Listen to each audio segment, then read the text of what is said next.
এগুলো হয়ে যাবে? হ্যাঁ হ্যাঁ পেকে যাবে। ওই গাছে দেখো তুমি আছে না, অনেক ফুলকপি মানে খাওয়া হয়ে গেছে, এগুলো শেষ হবে ভালো। এবারে ফুলকপিগুলো কিন্তু ভালোই বসেছিল বলো, পরপর বসিয়েছিলে বলে।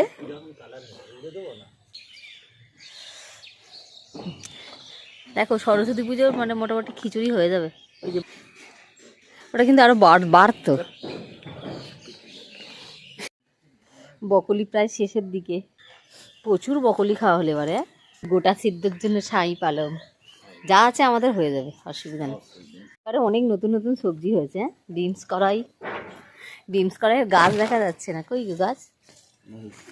ও বাবা, ওই দেখো প্রতি বছর মাইতিবাবু বিনস কড়াইয়ের গাছ লাগায়, কিন্তু বিনস কড়াই হয় না কোনোদিনও। এই প্রথমবার গাছ ভর্তি বিনস কড়াই হয়েছে।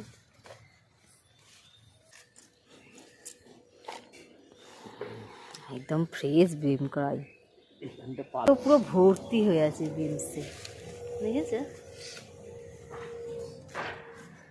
দারুণ দারুণ লাগছে কিন্তু। হবে না, আরো দুটো লাগবে তবে আমাদের রান্না হবে। দাও এটা তুলে দাও বকুলিটা। ইস বাপরে কত কিছু হয়ে গেল।